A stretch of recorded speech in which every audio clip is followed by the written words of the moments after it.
Morning,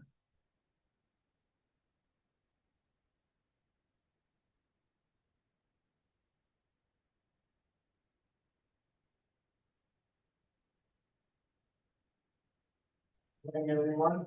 I'd like to call to order our fall district regular board meeting of the October 2025.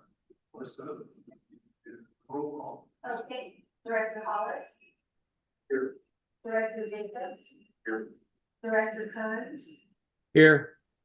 Director Bill. Here. Director Rickman. Here. All five present. I do. So that will move to the public forum. Oh, yeah. I got folks that are already here today. How about if we do the pledge of allegiance first? You all stand. I pledge allegiance to the flag of the United States of America and to the republic for which it stands, one nation, under God, indivisible, with liberty and justice for all. Okay, thank you. Now, try the public forum. Board welcomes public attendance and comments on district matters. This section is reserved for items not on the agenda. Board may not discuss or take action on these items, but values and considers all input. Each speaker is limited to 3 minutes. Is there anyone that would like to address the board? And seeing none, we will close the public forum. Yeah, listen. Okay, consent calendar. Item number 1, minutes of the regular board meeting of October 14th, 2025. Item number 2, cancellation of the November 25th, 2025 and December 23rd, 2025 regular board meetings. Item number 3, investment report as of September 30th, 2025. Okay, with that, let's do board member, you want to hold an item? Yeah, okay, do that. Cool. Okay, with all of the involved quickly here to where you have some comments or anything on the consent calendar. See none, I'll bring it back to the board for action. Do we have anybody offline? No. So bring it back to the board for action. Move that we accept the consent calendar. I second it. Okay. No further conversation. All those in favor? Oh, wait a minute. I know. Gotta do this by the roll call. Director Hollis. Aye. Director Jacobs. Yes. Director Kearns. Aye. Director Bill. Aye. Director Rickman. Yes. Okay, motion passes 5-0. All right. On the regular business. Okay, item number 4, annual audited financial report for year ending June 30th, 2025. All right, good morning. As the board knows, we closed our financial year, or our financial year closes on June 30th of 2025. At that point, finance department gets really busy. We'll start closing the books through the months of July and August, and then in September, our auditors come and they start to audit that year. And so today is the culmination of that whole process. And so today, as you probably are aware, TUD's in accordance with law, we're required to have an annual independent audit conducted by an independent certified public accountants. And this year, Richard our wants to investigate that is the following audit. It goes in accordance with auditing standards generally accepted in America and the state minimum audit requirements for California special districts.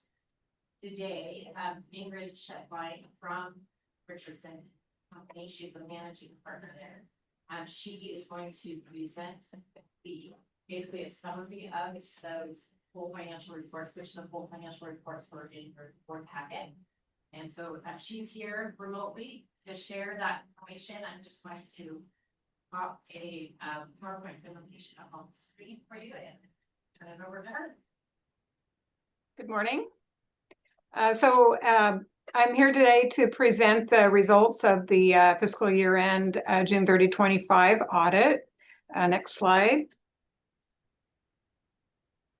So this summarizes the reports that we issued as a result of the audit. The primary goal of our audit is to be able to issue an opinion on the financial statements.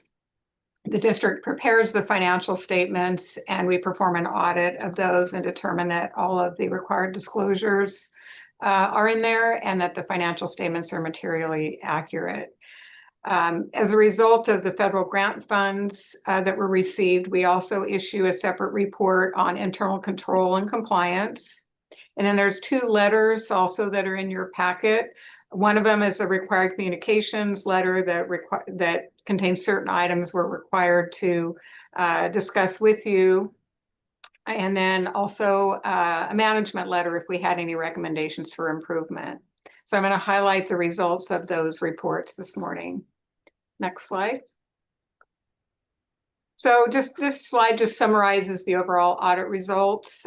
We issued what's considered an unmodified or unqualified and clean opinion on the financial statements, indicating that they are fairly presented in accordance with the required accounting principles. And I'm pleased to report there were no adjustments that were identified during the audit process.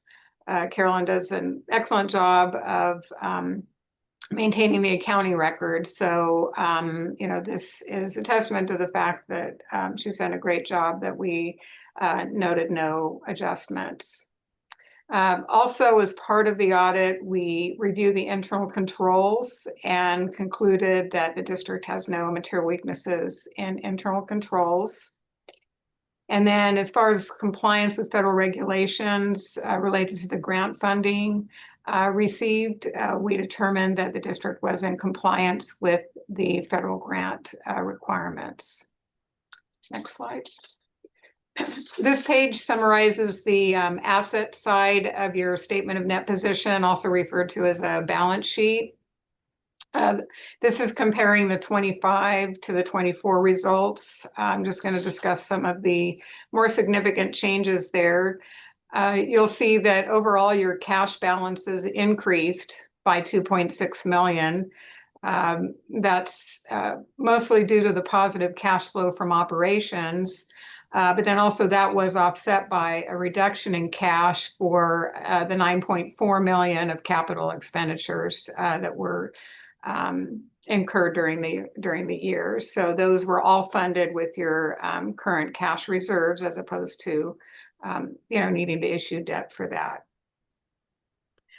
Then looking at the capital assets section, you'll see an increase there of about 9.9 million. So this line item includes all of your infrastructure, land, buildings, equipment, those types of items. And that net change that you're seeing there is combination of, in total, there was 13.8 million of capital costs. That includes 5.2 million of donated infrastructure from a developer during the year, in addition to actual capital expenditures, mostly the wastewater treatment plant, which there was about 2.7 million expended, and then various other projects. And those expenditures are offset by about 3.8 million of depreciation taken on those assets during the year. Next slide. This slide summarizes the liability side of your balance sheet. Really not a lot of change there. Your debt, long-term debt that you have is decreasing as a result of scheduled principal payments. The net pension liability did change just minimally, just a slight decrease there. Your OPEB liability, which is your retiree healthcare benefits, decreased about 722,000. And that's a combination of investment earnings on the plan assets, as well as this year you're fully funding your required actuarial contributions. So that will eventually cause overall a decrease in your net OPEB liability. The compensated absence liability, there was a slight increase there. There was a change in accounting principles that requires sick leave to be accrued. That is, you have a payout option, but any sick leave that in the past, if there was no payout provision, you weren't required to accrue it. Now you are required to accrue that sick leave based on estimated usage. So that partially contributed to that increase in the compensated absence liability. Next slide. So this slide is the net position, or basically like the equity, the net of your assets and liabilities. You can see that a significant portion of it, 113 million, is tied up in your infrastructure and is not spendable. So these other amounts listed here are amounts that are reserves available for future use. You can see the water unrestricted net position increased from 1.7 million up to about 5.4 million. And likewise, your sewer reserves increased from 11 million up to 15 million. So those both increased during the year. Next slide. This is a summary of your statement of revenues and expenses that is included within the audited financial statements on page 24. Some of the changes you're seeing there are the operating revenues increased by about 2.5 million. Most of that is a result of the second year of a 5-year scheduled rate increase, with the rates being effective July 1 of 24. Operating expenses increased about 2.8 million. Most of that, about 1.1 million of that, is related to salaries and benefit costs, and then just a variety of other increases overall, a lot of it having to do with increased costs related to water treatment. Then if you look at the line net income before capital contributions, is showing a positive $7 million. And if you look at the capital contribution, I break that out separately because included in that capital contribution number of 8 million is the 5.3 million of donated developer infrastructure that is not cash. So out and considering that, as well as the grant funding of 2.8 million is also included in that capital contributions line. So overall, you had a net increase of 15 million to your total net position. Next slide. So the other required communications letter contains various items. I've just summarized a few of those items here. It indicates that we had no audit adjustments, as I mentioned earlier, indicating a clean audit. That letter addresses areas where significant estimates are used. The two most significant estimates are the net pension liability. As I mentioned, there's no significant changes in actuarial assumptions. CalPERS does the actuarial valuation, and they have not changed the discount rate or any other changes that would result in significant changes. So that liability remained about the same as we saw on the other page. And then the net OPEB liability, as I mentioned, it decreased because of the funding. And that calculation is done by an actuary that the district hires. Next slide. The report on internal control and compliance is included within the audited financial statements. As I mentioned, it indicates that there were no weaknesses in internal controls. Overall, the district has a good system of internal controls and processes in place. You expended $3 million of USDA funds for the wastewater treatment facility, and we determined that you complied with the federal requirements for that grant. Next slide. The management letter included in your document. This letter would be used to communicate any other recommendations for improvement if we noted any. This letter doesn't include any recommendations. Any of our prior comments that we've included in this letter have been adequately addressed. So this letter indicates that there's no weaknesses or no other areas that we recommend for improvement.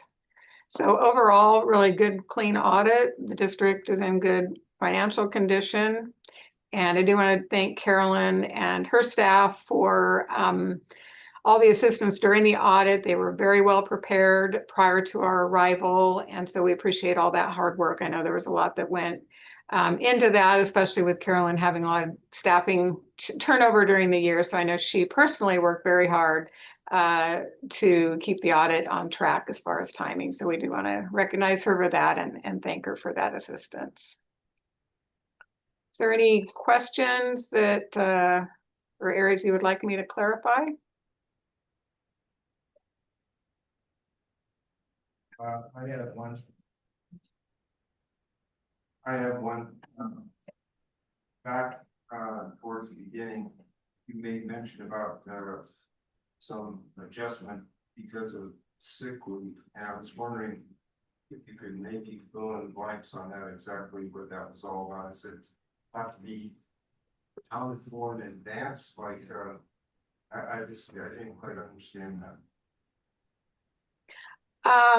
So this accounting principle changed effective in this fiscal year ended June 30, 2025, that now requires you to estimate the amount of sick leave that employees are going to use and accrue a liability for that. So in the past, you only accrued the liability to the extent that you would expect to pay that out if you have a policy in place where sick leave is paid out. So there was an additional calculation that was needed this year to accrue an additional liability. Okay, thank you for that. Jesse has his hand. Oh, yes, I just noticed. thank you. Well, I can't see. Go ahead, Justin. Oh, yes, thank you. I don't know about the other folks on the Zoom, but the board is incredibly faint. It's very difficult to hear Director Ringen and the other board members when they're speaking. I don't know if the other folks on the Zoom also have that problem. I agree, Jesse. It is. It's less than normally what it is. How about now? That sounded a little better. Yeah, sounds better. Thank you. Anyone else? Yes, go ahead. Yeah, just want to commend Carolyn and the staff for doing such a great job, particularly given all the circumstances that have arisen, and again, having not had the years of experience with the district, just phenomenal. We're just so blessed and thankful for what you've done. I did want to have you clarify something. You'd mentioned about a contractor contribution of about $5 million, and then in the report it talked about tribal contributions. Could maybe clarify that a little bit? $5 million.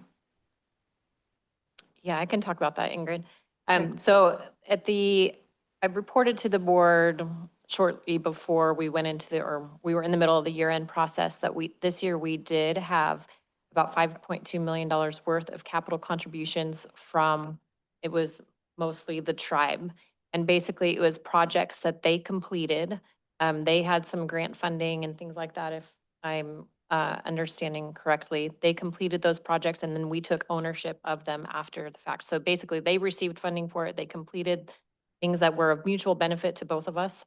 And then, so what happens is that we then have to count that into the books as contributed to us. And that's in Well, Yeah.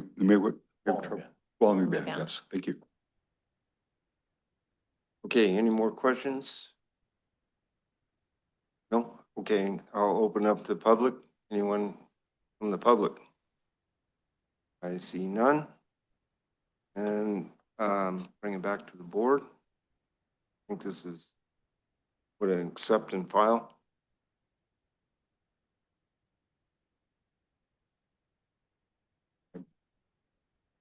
So before we accept and file on page 43 of the financial statement, and talks about the notes to the financial statements. There's a line item for PG&E water storage, hydropower, and conveyance system acquisition fund reserve. And I don't know if you need to find, have you found that?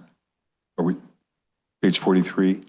Define that, is that what you asked? No, just Here. wanted to make sure you had a chance to find it. Yes. Okay, Yes, great. thank you. So the figure that's listed is $1 million. I was just wondering how we arrived at that number. Yeah, that's been there historically, I believe, based off of the reserve policy. But again, it's something that can be revisited at some point, and we probably will be. But yeah, it's been there historically for a couple number of years. Yeah, so it's kind of a placeholder right now. Mhm. Great, thank you. All right, try this once again. Do I have a motion to accept and file? I move we accept and file. I second it. All right, there's no further conversation. Go ahead, Melissa. Director Hollis, Aye. Director Jacobs, Yes. Director Kearns, Aye. Director Rill, Yes. Director Ringen. Yes. A motion passes 5-0. All right, thank you. Thanks, Ingrid. Thank you, Ingrid. Okay, Melissa. Okay, item number 5. Consider adopting a resolution authorizing the submission of a grant application for the Sierra Nevada Conservancy 2025 Sustainable Recreation, Tourist and Equitable Outdoor Access Grant Program for the Sierra Pines Open Space Recreation and Trail Enhancement Project. Good morning. Morning, Emily. Morning. All right. Good morning, President Ringen, members of the board, and members of the public. My name is Emily Bombach. I am the Administrative and External Affairs Specialist for the district, and today I'm presenting a resolution to authorize staff to submit a grant application to the Sierra Nevada Conservancy's 2025 Sustainable Recreation, Tourist, and Equitable Outdoor Access Grant Program. It's the SNC grant. This grant program is designed to support projects that enhance recreation, promote equitable outdoor access in the Sierra Cascade region. Staff became aware of this opportunity in July, and we subsequently submitted a notice of interest in September, and we have now been invited to submit a full proposal, which is due November 17th and requires a signed board resolution authorizing staff to apply. A little bit about the project. It's staff would like to submit a grant for consideration for the Sierra Pines Open Space Recreation and Trail Enhancement Project, which aims to improve a portion of this former Sierra Pines Golf Course in Twain Harte, the future site of the new Sierra Pines Regional Water Treatment Facility for community recreation. Specific plans are still being developed, but the project is expected to improve accessibility, enhance outdoor spaces, and provide opportunities for community enjoyment. Potential enhancements may include upgrades to trails, features to support local habitat, amenities that encourage inclusive access and honor tribal heritage. The total project cost is estimated to be $273,000, of which we are seeking grant funding for the full amount with no cost share required from the district. I am pleased to share that we already have received a letter of support for the project and the grant application from the Tuolumne Band of Miwok Indians, and additionally, the Tuolumne County Board of Supervisors they will consider adopting a letter for support for the project at their upcoming November 4th meeting. That's about it. I'm happy to answer questions, and if you have specific technical questions, Gadiel said he could help. Okay, does any of the board members have questions? Okay, go ahead. I was just curious if you mentioned, I understand the design hasn't been completed, but are there any kind of conceptual um, plans that we could maybe learn a little bit about what's involved?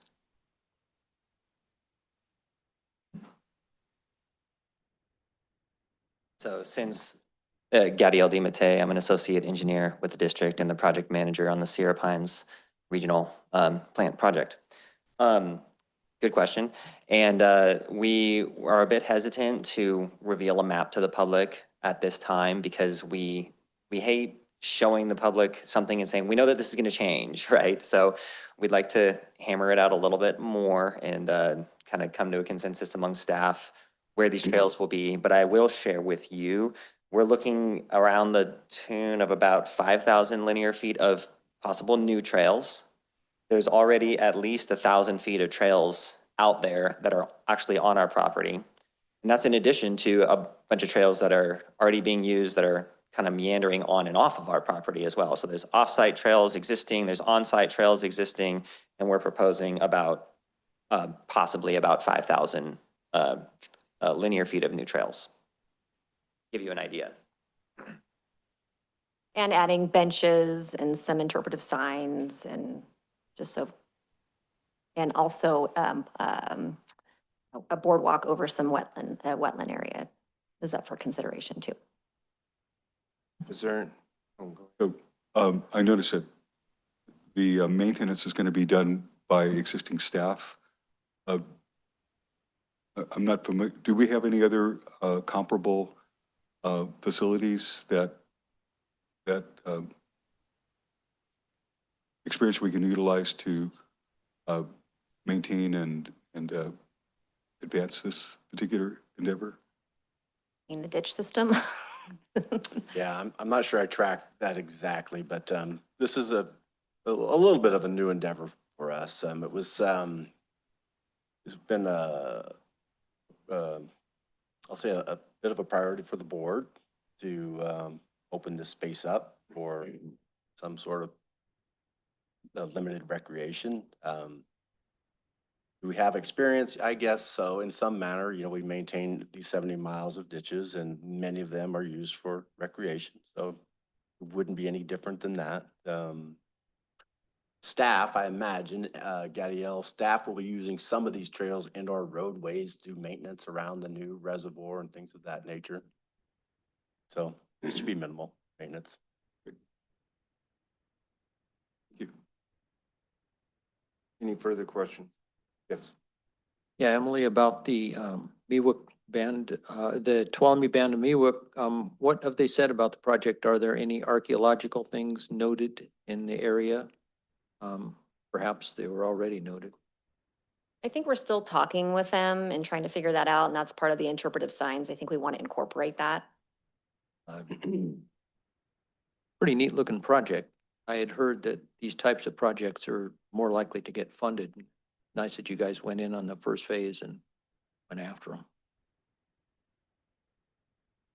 Anyone else? Okay, well, then I want to thank you, Emily, and whoever else on the staff that pursued this, because as GM Perkins mentioned, this has been a priority for the board for some time. And also that area has been used for recreation for the community for some time. So it'd be nice to have it now in certain areas and controlled, so to speak.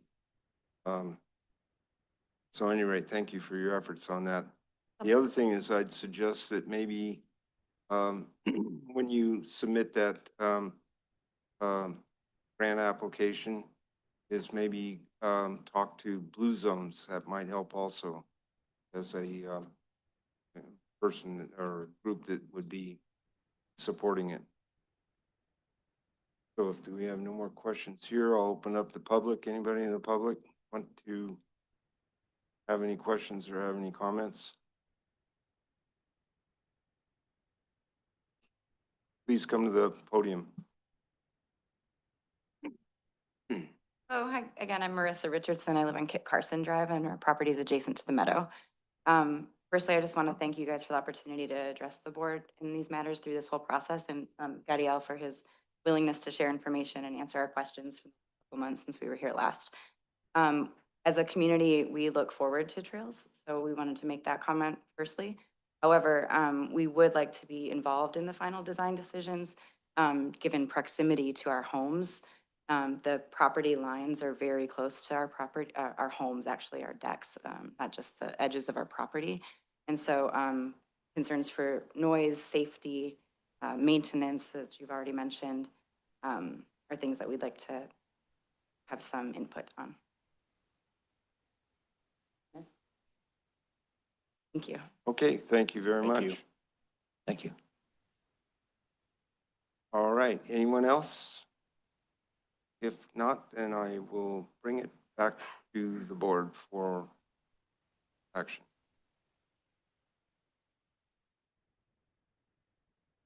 I move that we accept the proposal and ask for the grant. I'll second it. Okay, Melissa. Okay, Director Hollis, Aye. Director Jacobs, Yes. Director Kearns, Aye. Director Rill, Aye. Director Ringen. Yes. Okay, motion passes 5-0. All right, thank you for that.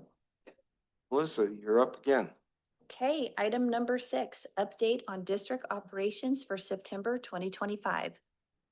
Okay, good morning. Another operations report from September. Just in a nutshell, September was not a lot of fanfare, not a lot of exciting things happened. We're preparing for the ditch outage, which now has occurred. But I'll go through here and talk about some of the things that I see that are important. On page 3, you can see more evidence of work being done on the firewater draft points. Algerine ditch in this case. Before you go Sure. too much further, on page 2, Phoenix Lake.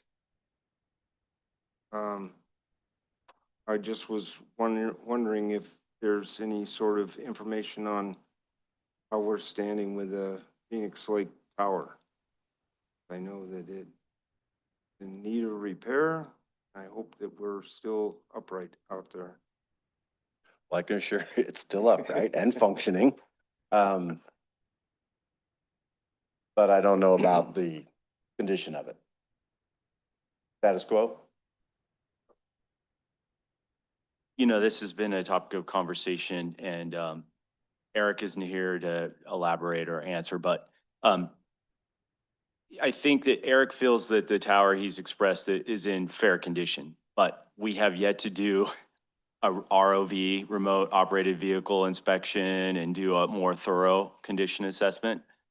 So that's forthcoming. So we don't have any information at this time that's, more accurate about the actual condition.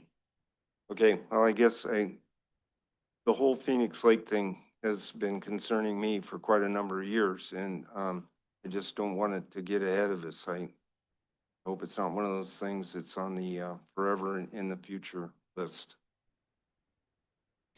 Yes. Could somebody educate us a little bit on what we're talking about as far as the tower at Phoenix Lake? So briefly, there's an outlet tower on Phoenix Lake that serves 10,000 people downstream below them, including a couple of treatment plants and a lot of agricultural and downstream ditches. That's what we're talking about. Okay. Like a lot of our infrastructure, it needs to be operated and maintained, and periodic inspections to make sure that we don't, we don't have a problem. Now, is that part of the annual dam inspection of the tower? I believe so. If Eric Cole was here, he could answer these questions. But It is, and it's come up that DSOD would like to know more about the condition, but also access to. DSOD's primary concern initially was access to the tower because it sits out in the lake and there's no easy way to get to it without taking a boat and then climbing up ladder rungs to pop the hatch and look down. And they would like to see, a floating platform out or move the tower so that it can be operated and maintained and inspected onshore. So there's different approaches. Yes, it needs to go off the forever list and become an actionable item in the near future. But currently, I don't have more to report. So sure, we'll talk more about that after the meeting. Go ahead. Let's see, turn the pages a few times here. Nothing really to report on water treatment. Things seem to be normal. Again, for months in a row, the demand seems to be down, but we've had a mild summer and now we've had some early rains, which, you know, contributes to a lower demand than, say, the previous years. I'm going to skip all the way to page. Before you do, Sure. please, on page 6, I see that one of the samples came up with cryptosporidium. And I know that usually causes red alarms. So that's not a positive result for cryptosporidium. That's just noting that we've taken cryptosporidium samples. Okay. That's with all of those. Okay. Yeah. That's what I was wondering, is because that's one thing that I know that we don't want to see. Right. However, our treatment processes can handle cryptosporidium. So No, I realize that, but Right. I was taking this as that there was a finding. right. Yeah. No. As required for the source water for the new treatment plant. Yeah. We have to do some cryptosporidium monitoring for a whole year. And so far, I think we've had probably 6 or 7 months worth of sampling with 0 detection. Yeah. That's pretty clean water up there. You bet. Thank you. Yeah. Good catch. Good question. So I want to talk a little bit about page 8. You know, the distribution department regular reports on things of this nature. And because last time we had to meet the team, you met Matt Nolte and his team out there in Jamestown, and he talked about, you know, some of these bullet points down here towards the bottom, where he talks about replacing the pilot and float assembly on the confidence tank. He replaced the tank float and solenoid control valve in the O-Caven tank, and rebuilt altitude valve in the Snorvis tank. So when we were inside that building, you saw some of those very controls. So now you kind of have if curious, that's kind of what he's referring to there. So I like to know that you saw it now and maybe put both pieces together. Also on the distribution department, we've made some significant progress on projects, notably an additional 442 new radio read meters. So great work by the distribution department and the customer service department to get those things installed and loaded up in our software. So we're making a lot of progress. We're gonna get right down there. Matt and his team and Carolyn and their team done a great job. So we're just down to the last 100 or so. So before you move on, if you don't mind. Yeah. On page 8, there was a notation about bypass at Lakewood. And I was wondering what's up with that. I thought we were set up, had a whole new program where we got treated water from Plainhart Community Services District, and we were no longer using that water out of Lakewood for any of our raw water use. No, we have been. There was a time, especially after the dam failure, when we couldn't because it wasn't there to be used, but Right. we do use it from time to time, especially this year and maybe next year because the outage is going to be longer. We will be using that water. Okay, so it use still, both. okay. We'll use a little bit of both treated and raw. All right, and so what's this bypass? Was that just renovating the system? Are we talking about the treated water? Is that what he's talking about, the treated water bypass?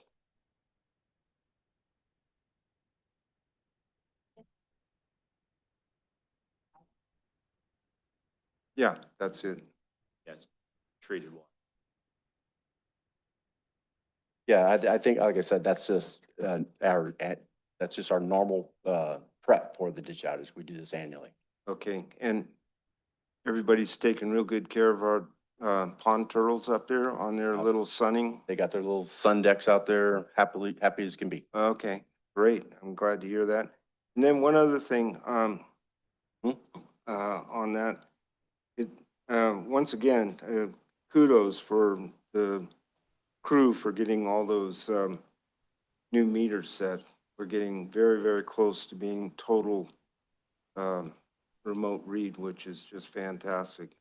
But in looking at that, if at some point in time we were to have some stroke of luck and be able to go to backflow devices, how would they fit in those meter boxes? Would we have to go to larger meter boxes or separate or what? Well, I think that's a conversation for Eric in an operations setting, but I think there's several styles of backflow devices, from simple spring checks to elaborate setup. So depending on what device we're talking about, it would take a bigger box or a whole separate box. Yeah, that's what I thought. Okay, thank you. So some more work in the distribution side. The Cedar Ridge Upper Tanks replacement project is ongoing. All the prep work has been set, for the contractor to move in. We expect them to move in shortly. The Zone 2 tank replacement, we're waiting for post ditch outage to take down the old Zone 2 tank. So the contractor is moving in pretty soon to demolish that tank so we can start resurrecting a new tank. You guys were out there last week on Summit to see that distribution work. We're getting really, really close to being completed there. Pretty excited about that.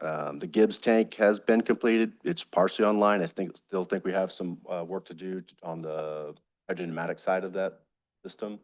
And then that tank will be fully utilized, and then we'll schedule a tear down of the old tank. So lots of progress being made on our distribution system. Turning the page, a couple of pictures there, but on page 11, a total of 31 leaks have been repaired. That's a little bit more than one a day. In fact, on the 11th of September, we took care of 3 of them in one day. So still quite a high number of leaks, but the crews are getting after it and getting them done. You can see some pictures there of the work on Summit. That's all been, that's a temporary patch. When we're all said and done, we'll get a crew out there and get some permanent patching, paving out there. So it'll be a lot nicer than what you see there.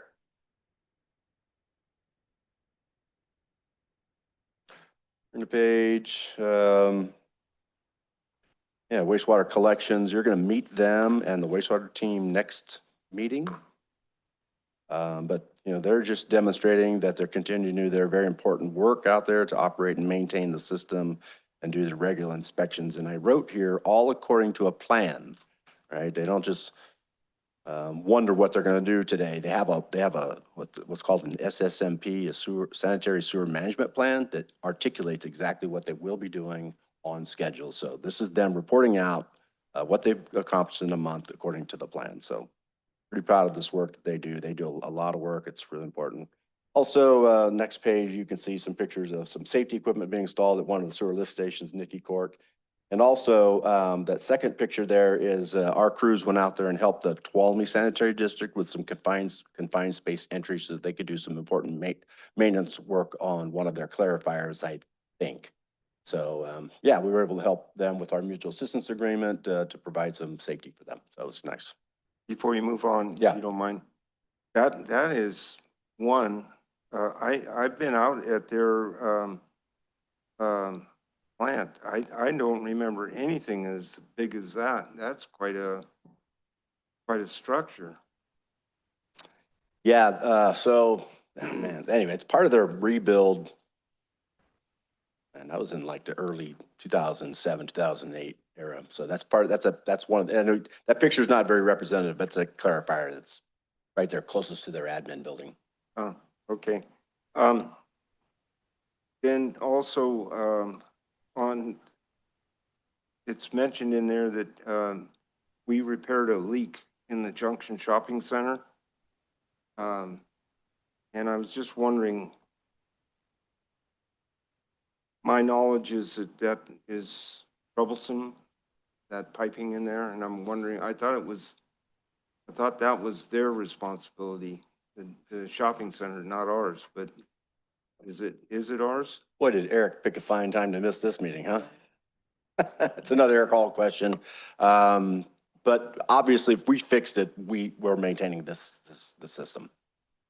Yeah, it's the permastran pipe in the junction and like Don said, but there are other areas, shopping centers where we aren't, required to maintain, but unfortunately in the junction, we are. Yeah, that's what I thought. And that's been a troublesome area too, as I remember. It can be. It seems to have been quiet for the most part, but I don't want to talk too loudly about that permastran pipe because yeah, it may pop. Let it sleep. Just let it sleep. We'll get to it eventually. Oh boy. Wastewater treatment, again, pretty mild September, so nothing to write home about. We did receive a 1/4 inch of rain. That's good. And then lastly, on safety, you can see we have a robust safety program. And in addition to everything else we did that month, we also spent 213 hours safety training. Back to page 17, if you don't mind. Delaley Golf Course.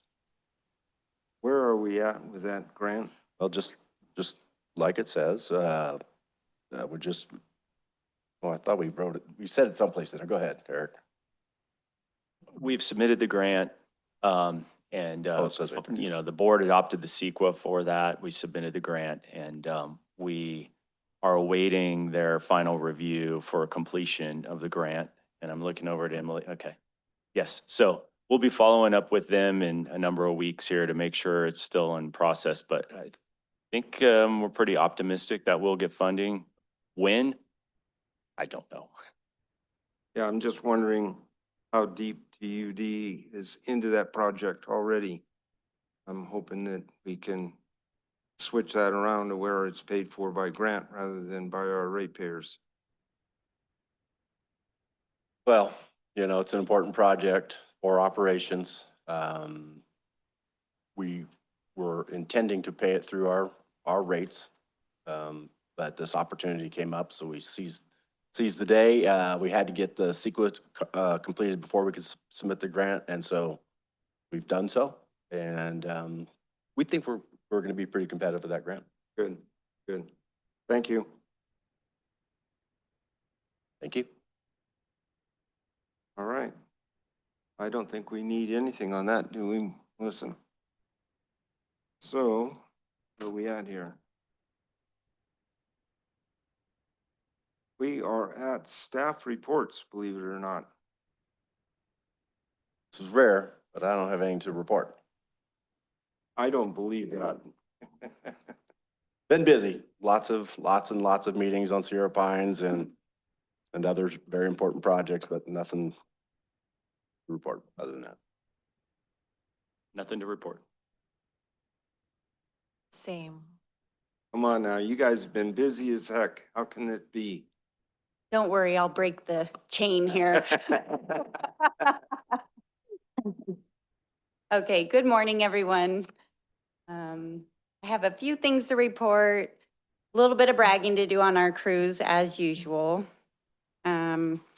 So you all met, as Dawn mentioned, our distribution team and our construction maintenance team. And a few days after you met them, we got a really nice email, or actually, I'm sorry, it was a call, but from a customer on Gray Owl Court who wanted to send a compliment to Robbie Byers and the team that was working with him on a main break in the road the day before. So it was on a Sunday, October 19th.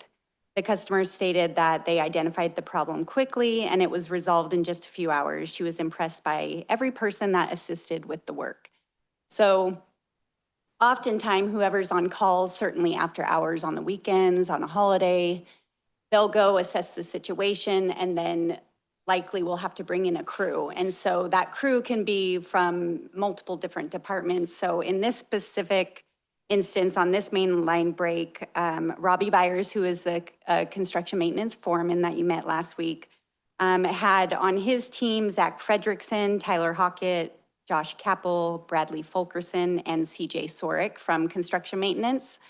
And then also in this case, there was they were having some trouble finding where to turn off the water, and it was also during ditch outage, right? The first Sunday or the last Sunday of ditch out. I think it was the end of ditch outage. So we had folks from our water team that were looking around, making sure they were trying to help find the leak to make sure that the water got shut off so we didn't lose any more water out of our tank in that area.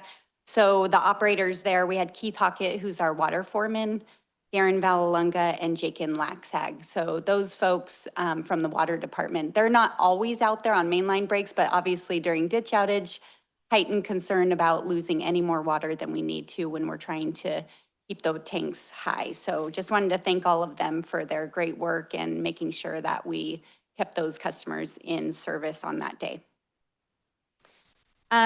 It was in the ops report under the safety, but I'll just highlight it. We had a couple additional folks in the distribution department. Paul Behe got his Class A commercial driver's license, and in construction maintenance, Derek Cruzy also got his Class A commercial driver's license. So I think you guys probably have heard me talk about it enough, but we have a lot of requirements for our crews. Nearly all of them have to get multiple levels of certifications on the water side. And then we have nearly 40 commercial drivers as well on our crew, so that with a whole host of requirements for that with what they're driving for us. Because we have a large fleet, lots of big trucks and trailering operations. So a lot goes into that, and that is a big responsibility for them. And so just wanted to congratulate them on that, because those tests are not easy at DMV. The pre-trip inspection alone is very, very detailed. And if you don't get it just right, it's they'll fail you right there before you even get behind the wheel. So just wanted to congratulate Paul and Derek on that. And then, as I mentioned last time, just wanted to follow up. I did present to the Twain Hart School Junior Highs Friday, October 17th.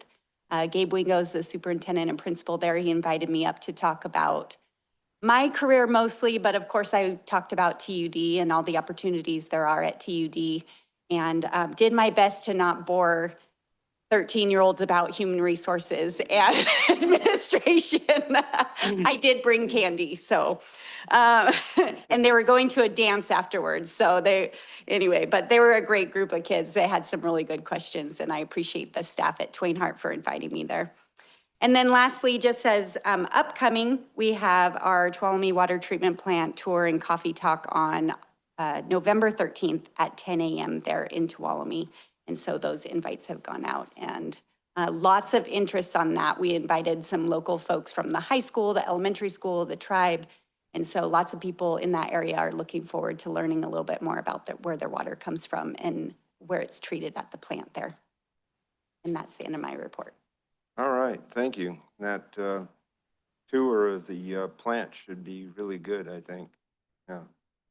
All right, so we'll bring it back to the board for board reports, and I think I'll start with Director Kern so I don't forget you. I always try to do that. Well, thank you, Director Ringen. But I have nothing to report, so thank you very much. All right, where do we want to start? Okay. I have nothing to report. All right. On the 22nd, last week, went to League of Women Voters Mother Lode to the West Side Dam. This is the same dam that TC Irwin visited about a year ago. Their Director of Community Development, Kip Wivel, and Donna, the project manager, were really put on a good show for us to tell us what was going on out there. And what was interesting to me particularly was to look at the habitat rehabilitation. The tribe spent about $9 million towards that. And there's a particular bay tree that was about 10 feet tall a year ago, and it's over 20 feet tall now. And that is typical of everything around the rehabilitated environment. So we appreciated that. On the 23rd, went to the Water Smart presentation out in the woods with Sean Hembry and with President Ringen, and I'll let him talk more about that. And then on the 24th, went to the Jamestown Town Hall, rate adjustment town hall that they have before the actual rate adjustment thing. And their presentation was tight and helpful. Nick really helped a lot in that presentation. They laid out for the people the options that they have and what the costs would be for each of those options. And it seems like just passing, the adjustment would be the least costly option for them. But it was a really good presentation. That's all I've got. Okay. Thank you. Have a couple of things. One, on October 17th, I had a class reunion in the Bay Area, and one I gave was using wastewater to basically mining wastewater to provide non-ratepayer revenue from wastewater products. So I talked to Director Hollis about that beforehand, and we're going to have some follow-up discussions. They're interested in doing pilot programs for smaller utilities. So anyway, Director Hollis and I will be talking more about that, and we'll present some more information at some point. Might become an agenda with the wastewater committee. And then another thing coming up on November 4th, the National Special Districts Association is having a federal advocacy Zoom meeting, which I'll be attending. Thank you. Okay, thank you. On 10/15, I attended and participated in the East Stand RWM Water Advisory Committee meeting, and the group started on work of our new charter plan for DWR. Even though we don't even know what we're supposed to do yet, DWR hasn't given us any guidelines. We thought we'd get a jump on it because it's so important. And the RWM program, as important as it is and as good as it has worked for Tuolumne County, there's many areas in the state that are dysfunctional. So we don't know what DWR is actually going to do. So one way or the other, we're forging ahead, and we're gonna hang together as a group, and we're gonna keep doing productive things for our area. Also on 10/15, attended the Tuolumne County Town Hall that was put on by Supervisor Campbell. I live in his district, so that was one of the reasons why I went. I think I'm gonna just shake my head and move on to the next subject. I don't know what's happening at the county. 10/16, met with staff, GM and attorney about issues, TUD issues. 10/23, attended and participated in the Water Smart Applied Science Grant that Director Hollis brought up. It was a field trip, which was pretty interesting. It was show and tell of how they are working the forest restoration or forest work for not only fire reduction and fire prevention, but also water resiliency or better water access. And I don't know, I could go on, but you'd have to have been there to make any sense of it. So I'll leave it at that. It was very, very informative, and there was some people there that were, I'm glad that they were there to see it. We had a member from DWR, and We had some people from, or a person from Assemblyman Tangapa's office and others. So it was good. I mean, anything we can do to show what Tuolumne County is doing for themselves best they can, I think is very, very important and productive. And on 10/24, I started negotiations with SPI for the property for the biosolids project. So we'll see where that goes. That's it for me. And so with that, you have any further? Oh, I do have one thing for GM Perkins. I saw on one of the Board of Supervisors agendas that in the consent calendar area that TUD was acquiring some land in Twain Harte. What is that about? There is a small triangular piece of land located just off South Fork Road near the PG&E FERC public access parking lot. And that particular piece of land has no use to the county, but does have potential use to the district because it would be the location of the intake structure off of the Section 4 canal that will serve the water that will be used at the Sierra Pines water treatment plant. So Gadiel has been in discussions with the county for quite some time on that. And we did get an appraisal and hopeful that we'll have the land here real soon so that, we can complete our design and construct that soon. Well, that sounds real positive. So that's good. All right. Thank you for that information. So with that, is there any comments from the public? And if not, then I guess we will go into closed session. I have to read it? I can read it. No. I Okay, can do it. closed session, conference with real property negotiators pursuant to Government Code Section 54956.8, property APN 085-050-001 et al. Agency negotiators Don Perkins, Jesse Barton, and Tom Johnson. Other party to negotiations, Mike Schoner, Pacific Gas and Electric Company, under negotiation, price and terms of payment. Thank you for reading that because I probably would have murdered it. So with that, we will.